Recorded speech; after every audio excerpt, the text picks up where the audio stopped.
Hello everyone, welcome back to the table. Adjust your headsets, double check your sleeves, and welcome to episode 4 of Track and Vector, the Star Wars Unlimited podcast where we navigate the hobby through a practical analog lens. As always, I'm your host, Taco Pete.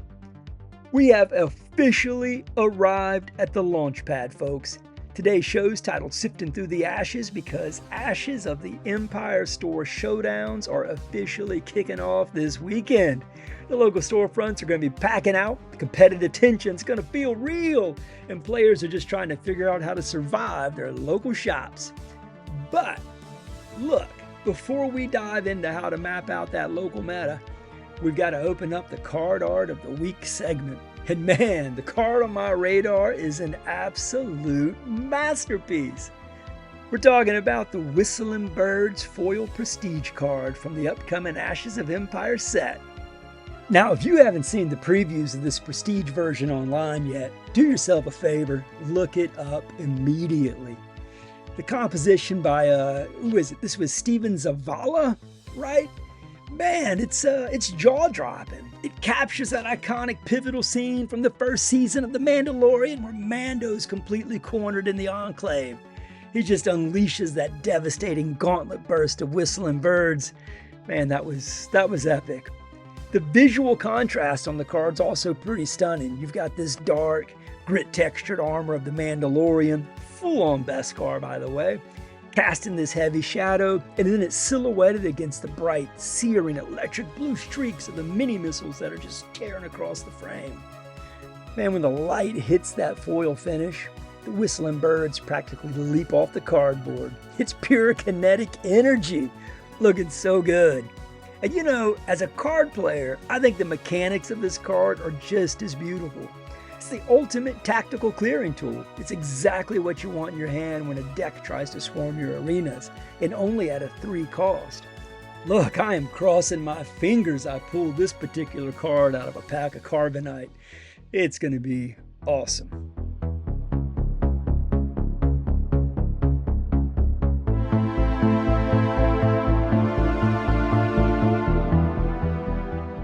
And you know, looking at a card that beautiful brings up a major debate that's been brewing in our community lately. It's the whole play versus collect grade controversy, right? I know. The community seems completely fractured on this right now. You've got your hardcore competitive spikes who think cards are purely game pieces to be shuffled and beaten up on a play mat. Then you got the other side, right? The pure collectors, slab grading everything in plastic. And if you know me, you know, I fall squarely into both camps. I love the table play. It's where the heart of this game lives. But, you know, I also deeply appreciate the art. I love the rarity, and there is an absolute joy to collecting this set that we need to unpack on a deep dive segment very soon. So keep your radar tuned in for that. I'll be sure to put that feature up sooner than later. But look, Today we are focused on the tournament trenches. In just a minute, we're going to move into the lore to Core Mechanics segment and break down the local meta matrix. I'm going to show you why the global internet tier lists don't matter if the guy who wins your local game store every Saturday is playing a rogue homebrew. We're going to learn how to read that specific rune. And then, in the efficiency engine segment of the show, we're going to dive into the Ashes of the Empire sealed events coming up this weekend. We're going to break down the framework of building a solid deck for these events. They're fun, they're engaging, they're timed, they can be a little chaotic, but we're going to try to help you have the best time possible during these upcoming events. So go ahead and grab your gear, load your gauntlets, and let's sift through the ashes of the Empire.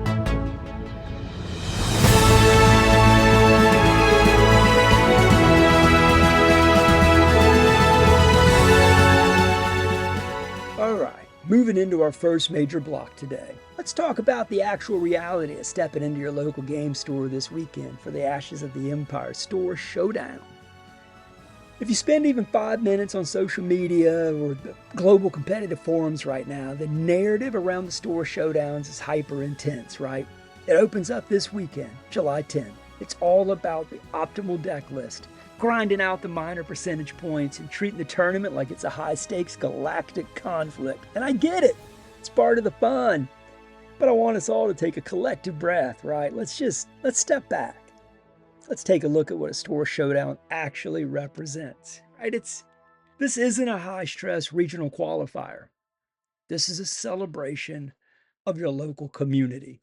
And that, again, that's one of the beautiful things about SWU. So when a brand new set like Ashes of the Empire drops, it injects this massive wave of fresh energy, excitement. This whole new wave of discovery in the room. Everyone's ripping packs. Everyone's trying out wild new mechanics. And frankly, most of us just don't have the format completely figured out yet. We're still in that just let's have a good time mode. And that's the absolute golden era of a trading card game. So before we talk about a single tactical line of play, I want you to think about it, right? Your number one objective this weekend is simple. Enjoy the day, build up the room. The players sitting across from you this weekend aren't faceless obstacles on a bracket sheet, right? They're the folks who keep the lights on at your local game shop. They're the ones who show up on a random rainy Tuesday night so you have an opponent to play against. And of course, when you sit down for round one, set a tone of positivity at the table, right? Don't be afraid to high-five your opponent. Give them a fist bump. Ask them what they pulled from the pre-release boxes. Just get that conversation going. Embrace the pure, unoptimized fun of fresh meta. A rising tide lifts all boats, and the energy you bring to the table will directly shape the health of your local game shop scene.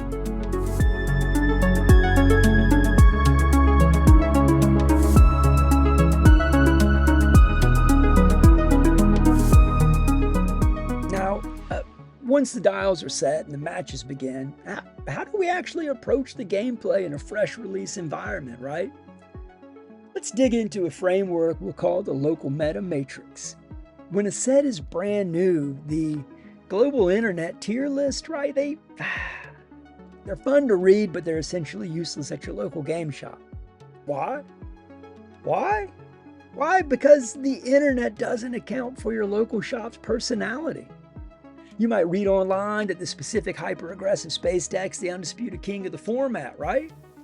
But if the top 3 players at your local store collectively decide they just want to play big, slow, thematic villain decks because they love the characters, right, that, my friend, that's your real meta. You've got to play the room you're in, not the room the internet tells you that exists. And I get it. I'm on the internet. I'm talking about the rooms that exist out there, but hang with me. This will make sense, okay? Think about how this beautifully mirrors the tactical reconnaissance of the Star Wars universe itself. Check out General Rakeen, right? Preparing defenses at Echo Base on Hoth. Right? He didn't build a generic textbook military installation. He evaluated his specific immediate environment.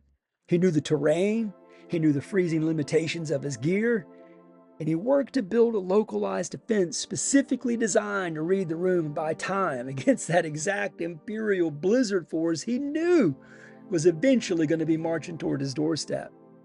The general adapted to the local reality, the harsh climate, the conditions he faced on Hoth, thinking ahead to the enemy he would eventually face on Hoth. So, when you pack your deck box for this showdown, give yourself permission to step away from the rigid internet net decks and just lean into the cards from Ashes of the Empire that you actually enjoy playing. There are some great cards in this set. I'm pumped. This new format, it's so new, the player who understands their own engine is going to stay relaxed. Right, that's the player, right? The one that embraces the fun of the discovery phase. This is the player that's always going to have competitive edge over the player that's stressed out trying to pilot a complex copy deck list they barely know.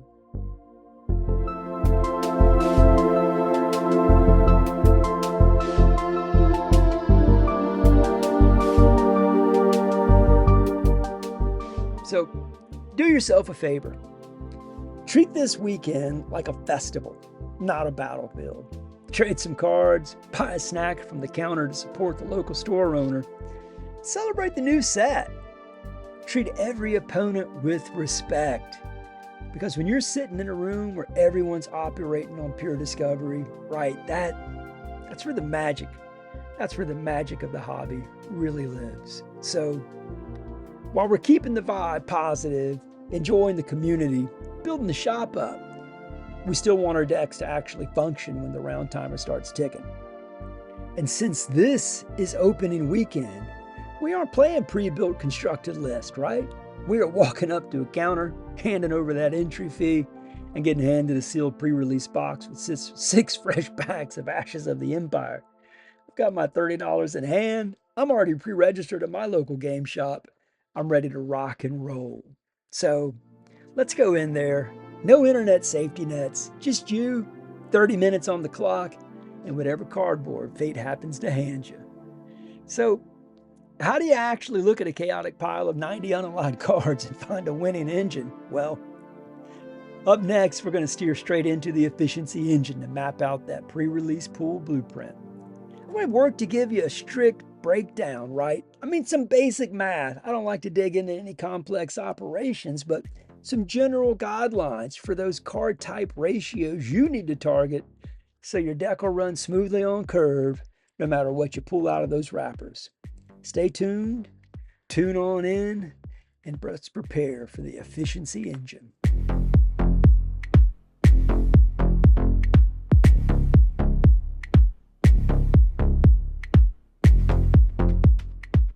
All right, let's pivot from shop culture straight to the math of the box. Welcome to the efficiency engine, the segment where we strip away the hype and look at the functional mechanics of the hobby. Y'all, we have officially arrived at the Ashes of the Empire pre-release weekend. I'm actually launching this show a day early just to get it in on Friday instead of Saturday, so you've got a chance to give it a listen before your Friday night event. This is going to be pure limited play, folks. You're going to walk into that shop, hand that entry fee over, and get handed a gorgeous little pre-release box containing exactly 6 booster packs, 2 promo leaders. We've got a Luke Skywalker in there and an Emperor Palpatine.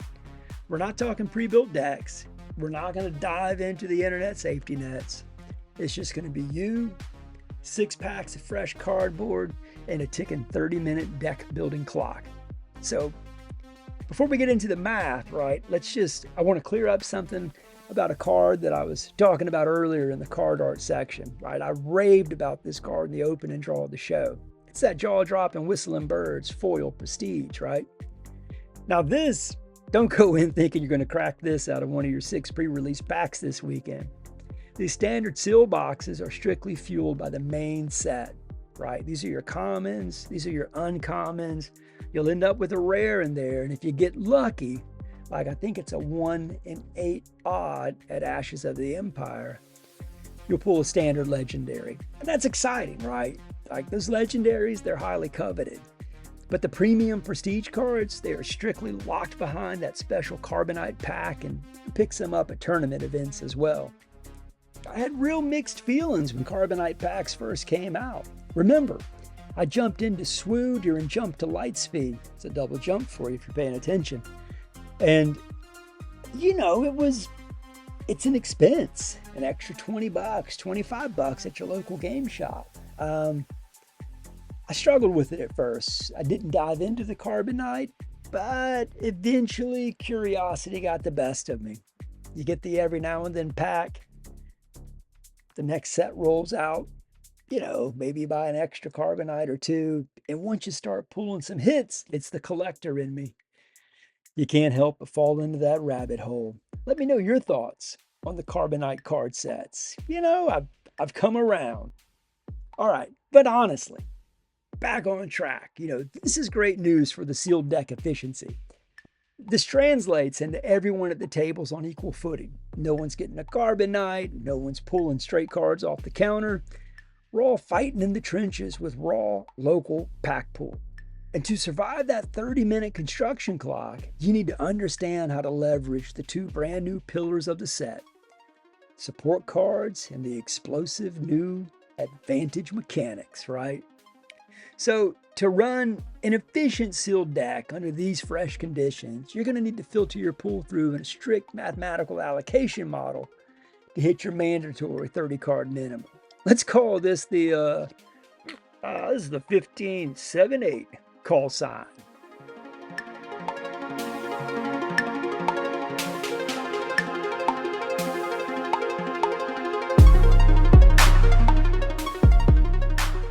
All right, first up, you need 15 low-end anchors.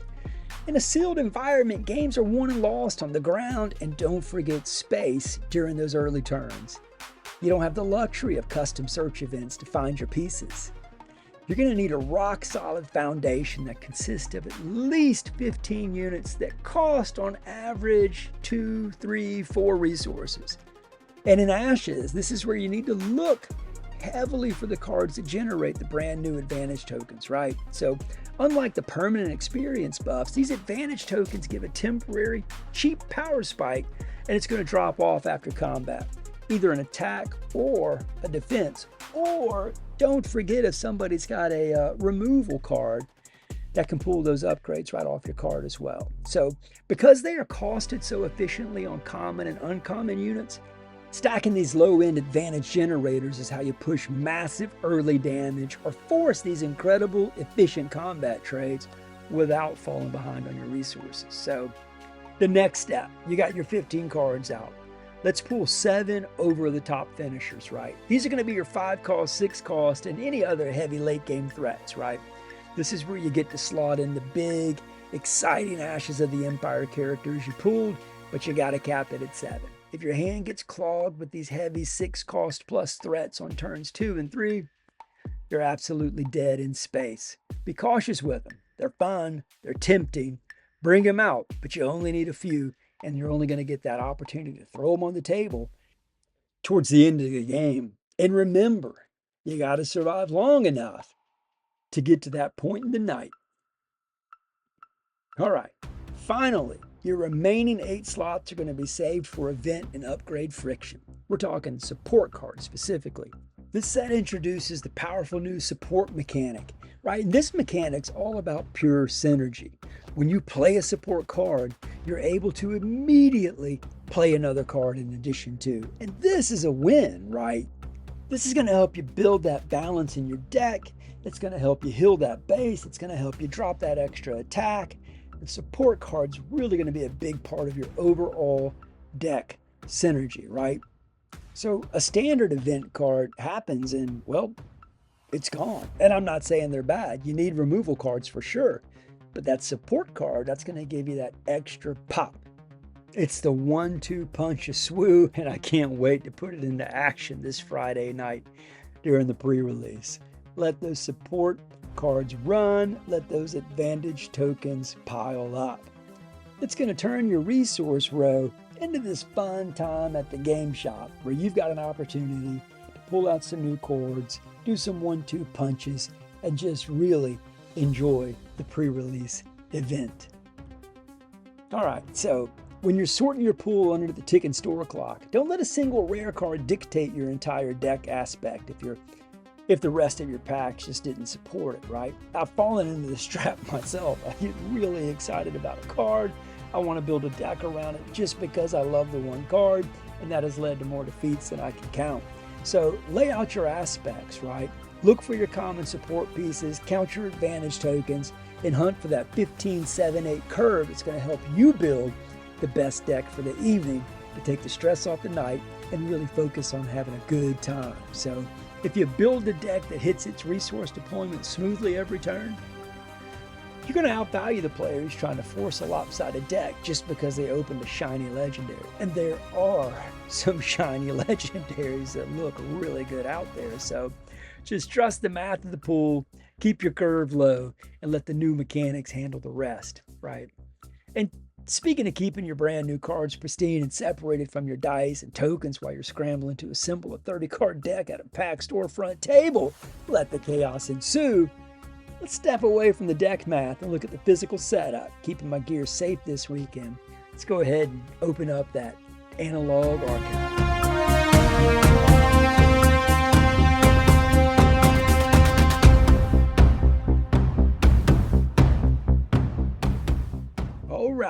To wrap up our flight plan today, let's step away from the card counts and open up the Analog Archive. This is the part of the show where we step back from the strategic math and we appreciate the material reality, the design, the organization of the tabletop hobby we love. Let's get tactile with it. Now, if you've ever sat down at a pre-release weekend before, and I'm pretty sure you have, you know the absolute physical chaos of the first 30 minutes. The store owner yells, "Go!" Everyone's ripping in 6 plastic booster packs simultaneously. Wrappers are flying everywhere. Card stacks are being stacked. People are doing column row approaches. Everyone's got their own system for building out. And you, my friend, you were desperately trying to sort your aspects, count that 15/7/8 curve on a tiny sliver of table real estate. And look, if you're fumbling around, you're losing damage counters if you're using them, or you're getting your new unsleeved pools mixed up with your token pile, your stress levels spike, you start to make mistakes, and, well, that clock keeps ticking. The clock stops for no one. That's why my featured gear for the tournament readiness today is going to be a piece of hardware designed specifically for this exact card game. And I'm talking about the Gamegenic Star Wars Unlimited Deck Pod. I picked mine up in that classic aspect green. What can I say? It's a good time, it looks good, and I just appreciate the color. So if you're headed to a pre-release this weekend, the box is going to be your ultimate tactical command station, right? The footprint's beautifully compact, fits well on that table. This is a lifesaver when you're squeezed shoulder to shoulder at a crowded local game store. But the real genius for a limited event, right, it's the integration of that outer slide card case. That's what I'm talking about. Usually, what you're going to do is just drop your leader in that front clear pocket, show it off with your constructed deck. But if you got that 30-minute ticking clock just driving down, you're going to pull that slide case out immediately. As you rip those 6 packs, look at your promo leaders, you're going to slide your chosen leader right into that hard plastic shell. What leader are y'all hunting at pre-release? I know it's going to be chaotic. I've got just a few in mind that I hope to pull. You slide it in there, boom! Your most important piece of gameplay is instantly protected, totally visible to the table, and it's mechanically separated from the deck building piles. And you haven't even opened the first package of sleeves yet, right? So what you do next, pop that main magnetic flap open. The deck pod features this integrated drawer at the bottom. It's going to hold your dice, your damage counters, your custom curl paw Beskar tokens if you were listening last week's show. And the inner main compartment easily accommodates 60 double-sleeved cards. This means for a tight 30-card pre-release deck, you got an enormous amount of breathing room, right? So you can keep your pre-shuffled pack of empty sleeves on one side, and as you filter your pull through with that 15/7/8 curve, you can slide your selected deck cards right into the box row while keeping your unused card pool clean, vertical, and separated inside that same pod. Turns a messy table space into this clean, focused assembly line, and when we're working clean, we're knocking that stress out of the situation.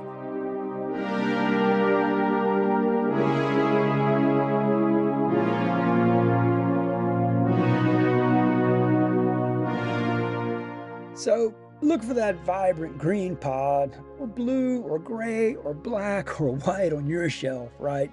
Secure the card pool and get ready to dive into the fresh cardboard. And that, my fellow pilots, that's going to bring us to the final coordinates for episode 4, Sifting Through the Ashes. I want to wish everybody some good luck this weekend as you're heading out to your local game shops for the Ashes of the Empire pre-release, right? Be safe, have fun, keep your table positive, and enjoy that card art. Remember the flight plan. Pack it with positivity, build up the energy in your local room, support your local game shop owners, and trust that 15/7/8 math when the packs start cracking. If today's blueprint helped you prepare for the weekend scramble, do your part to help our small Grassworks network grow, right? Pass the link along to a buddy in your local Discord. Tell the player sitting across from you at the pre-release table about the show. Next week, for episode 5, the set will officially be live, and we're going to dive headfirst into the Play vs. Collect /grade matrix. We'll unpack the thrill of the master set hunt, look at the market reality of the premium pools, and we're also going to talk about the balance being a card player and a high-end collector at the exact same time. You're not going to want to miss it. Until then, protect your card pools, enjoy the fresh release weekend, and keep your eyes locked on the tracking vector. I'm Taco Pete, and I'm signing off.